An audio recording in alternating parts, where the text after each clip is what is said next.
welcome back to the Ocali post-game coverage of Oklahoma State's win over Oral Roberts in men's basketball. The Cowboys came away with an 83-78 win. Cade Cunningham scored the final 12 points for the Cowboys, hung 29, his career high. Jacob, Ryan, you guys were in attendance. What'd you guys see? Just a man that wanted to take over the last couple minutes of the game, honestly, and that's exactly what he did. Oral Roberts was able to stay in it for the entirety of the game thanks to some very good shooting overall, especially from three, and by especially by Max Abmas. And he's had 36. Yep, 36 points. That was when someone shoots that well, they're going to probably be able to stay in the game. But to have a closer like Cade Cunningham, that's just amazing. Yeah, and I think one thing that we need to definitely mention is just how efficient Oral Roberts was from behind the three-point line. They were 16 out of 32, and, you shoot 50% from three, you're going to be in about every game that you play in. So for the Cowboys to be able to kind of weather the storm and be able to stay in the game and keep the lead and make it tough on ORU, I think that was all the difference. Well, and Chris, this is another thing. This is the second straight game now for Oklahoma State where they've had their opposing team, but more specifically an opponent, score 30 points or more, and mostly from beyond the arc. What do you think, or what do you think are some reasonings behind that? Yeah, this is the second game in a row that the opponent shot incredible behind the arc, and I think Coach Boynton mentioned it, and the players also mentioned it. It's tough to defend when they were all over Oakland a lot of the times. They were all over a lot of Oral Roberts shots today. It's tough to defend when the basket seems 5 feet wide for these guys. Oral Roberts, Abdus at the end of the game was pulling up from the O in OSU on the half court logo and draining every one of them. So when a guy's got that range going for him and has that confidence and that swagger about him, it's tough to defend no matter how tight you guard him. But the biggest thing is every single game this year, all five of them, UTA, Texas Southern, Marquette, Oral Roberts, and Oakland, OSU started off slow in the first half every single time. That was the number one thing that I was telling Jacob before the game that I was looking for. I was like, hey, I'm looking for them to have maybe a faster of a start this time. And it looked like they were starting to head that way, up 10-3 to start, but that's when the shot started falling for Oregon.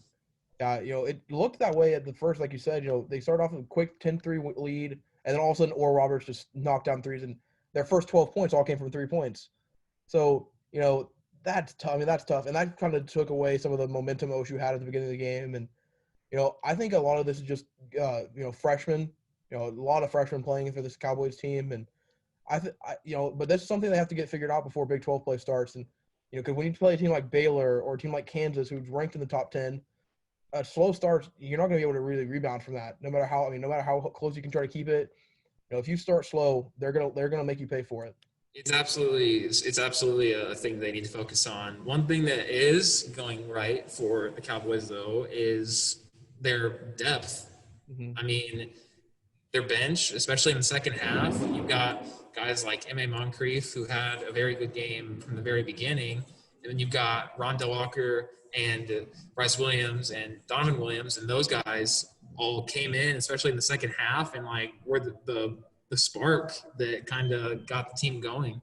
Yeah, Coach Boynton kind of mentioned this after the game as well, but he was surprised that Rondell Walker had only gotten 2 steals, I think, recorded on the stat sheet. And I can 100% agree with that because I was shocked that was what he got. I thought he had at least double that, if not more. And, when you have that many deep guards on this team, you're able to rotate people in and out. I think we saw Dean Mitchell even for a little bit in this game too. So I think just seeing how much depth they've had and being able to stay on have players on the court and keep a lead even when Cade Cunningham is not on the floor, that can make a huge difference. And Chris, what do you think of someone, like I mentioned earlier, what do you think of how M.A. Moncrief played today? He had the putback dunks. He had his behind-the-back crossover. What do you think of that? Yeah, Baby Giannis, as the locker room calls him, apparently. Yes, he that's his game. He said it before the season started when we first started talking to him. He hasn't tried away from the fact that he's around the rim guy. He's going to drive in. He's going to get to the rim, and that's how he wants to play his basketball, and he did that. That behind the back play that he had was, it was incredible, and many more of those plays to come. I guarantee it.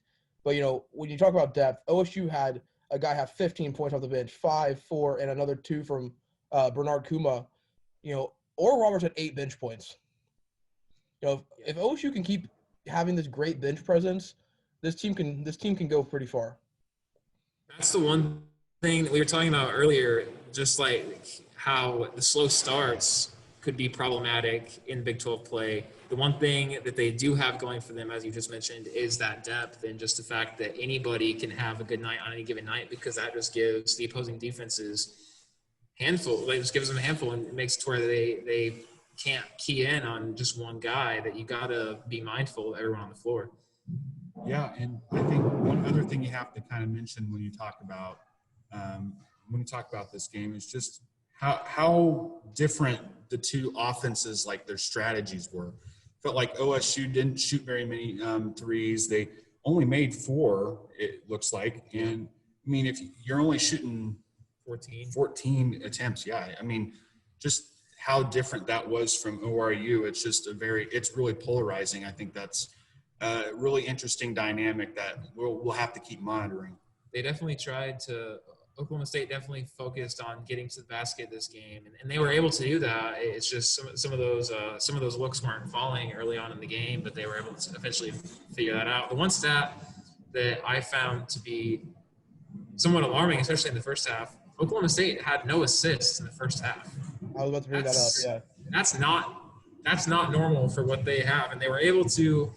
It was a completely different look in the second half, though. I mean, they had 5 assists within the first 4 minutes, I think, of the second half, and it was really different. That first, they definitely struggled. Yeah, started with 0 assists, ended with 9. So they had 9 second half assists, which is 9 times the improvement of what they had in the first half. Yeah, and that is still that is their season low, so we can keep that in mind. This is as little they've shared the ball as they have this entire season.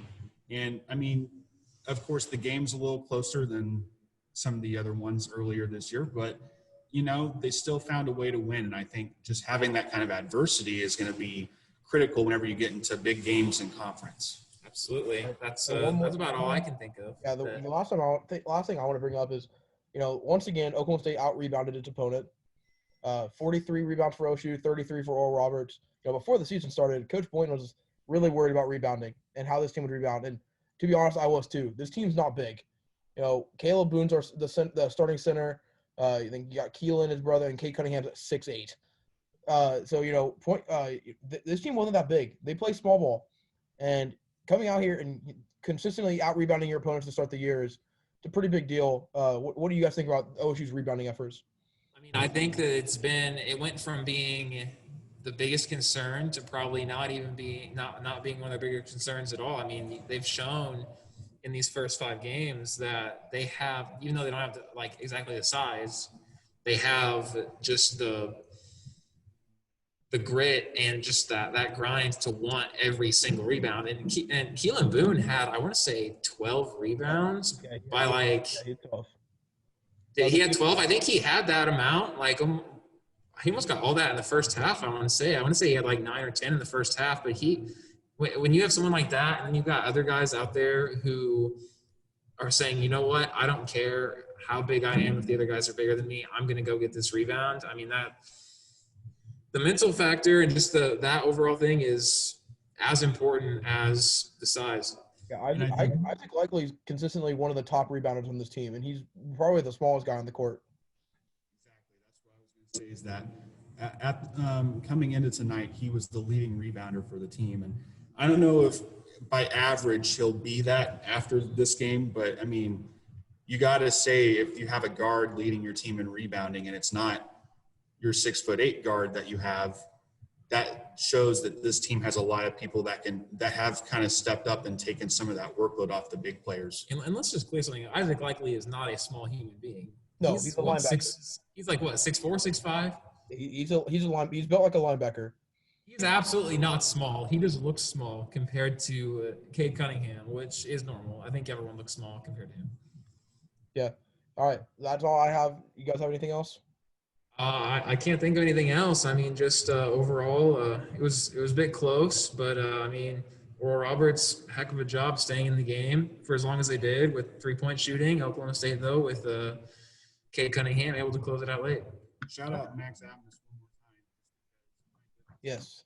All right. And for the final time, or for the fifth time, this is Chris Becker, Ryan Breeden, Jacob Sturm, closing out the Cowboys' 83-78 win over Oral Roberts.